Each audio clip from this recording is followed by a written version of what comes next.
बिस्मिल्लाहिर्रहमानिर्रहीम। अस्सलाम वालेकुम। YouTube channel village cooking with Tooba में खुश आमदीद जी। तो व्यूवर्स, कैसे हैं आप? उम्मीद है बिल्कुल ठीक होंगे। हमेशा की तरह जहाँ रहें खुश रहें, शाद रहें, आबाद रहें, हंसते मुस्कुराते रहें। इसी के साथ ही चलते हैं आज की रेसिपी की तरफ। आज मैं लेके आई हूँ मैंगो ड्रिंक की रेसिपी। आज हम बनाएंगे मैंगो स्क्वैश। घर पर बाज़ार से बेहतर कैसे बनाना है, इसके लिए आपने वीडियो देखनी है। वीडियो को पूरा देखना है, कोई भी स्टेप मिस नहीं करना। तो रेसिपी स्टार्ट करते हैं। फर्स्ट ऑफ ऑल तो आम ये लिए हैं मैंने, 2 अदद आम हैं। इनको मैंने अच्छे से वॉश कर लिया है। अब हम इनको छील लेते हैं। छिलका इनका सारा मैंने उतार देना है ऐसे।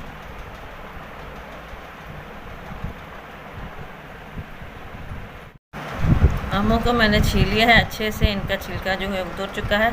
अब यहाँ पे हमारे पास 2 ऑप्शन है, या तो हम इनको काट कर पल्प बना लेते हैं इनका, या फिर हम इनको काट कर तो रफली काट लेते हैं और पका लेते हैं पहले, बाद में इसका पल्प बनाएंगे। तो इनको हमने ऐसे रफली ही काट लेना है, ज़रूरी नहीं कि इनके क्यूब बनाएं। अब ये आम हमारे कट चुके हैं, तो इनको मैं अब कढ़ाई के अंदर डाल देती हूँ। हमने इनका पल्प नहीं बनाना, वो हम बाद में ग्राइंड करेंगे। और इनके अंदर डाल देते हैं पानी।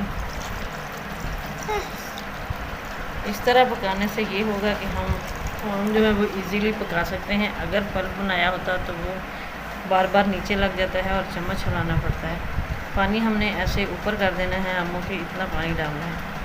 अब हम इसे पकने के लिए रख देते हैं तकरीबन 20 से 25 मिनट के लिए। यहाँ पे आमों को पकते हुए तकरीबन 20 मिनट हो चुके हैं। आम हमारे सॉफ्ट हो चुके हैं, ये देखें। अब इसके अंदर आधे कप के करीब चीनी ऐड कर देते हैं।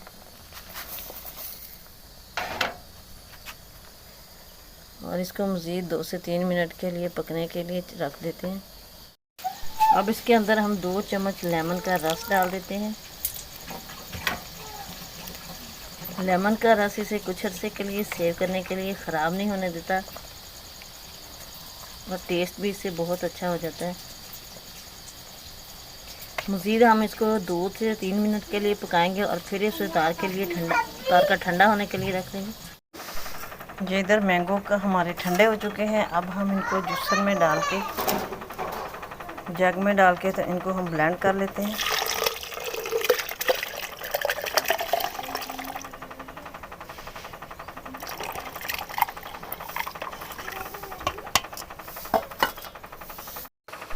ये मैं इसे ब्लेंड कर चुकी हूँ, तो अब मैं इसे स्टेन कर लेती हूँ। ये सारे जो हैं इसके अंदर रेशे से ये रिमूव हो जाएंगे। अभी मैं इसको स्टेन करके तो किसी जार में डालती हूँ और फिर आपको इसकी फ़ाइनल लुक दिखाती हूँ।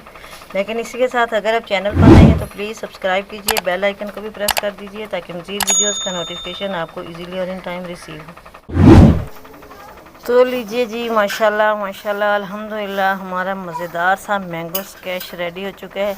यकीन कीजिए बहुत ही टेस्टी बना है। जब भी आपने इसे पेश करना है, गिलास में बर्फ़ डालनी है, स्क्वैश डालना है और ठंडा चिल पानी डाल के तो आपने इसे पेश करना है। आई होप कि आपको भी आज की रेसिपी पसंद आई होगी, तो ट्राई ज़रूर कीजिएगा। लाइक और शेयर करना मत भूलिए। कमेंट बॉक्स में अपनी राय ज़रूर दीजिएगा। दुआओं में याद रखिएगा। मिलेंगे नेक्स्ट वीडियो में, तब तक के लिए अल्लाह हाफिज़।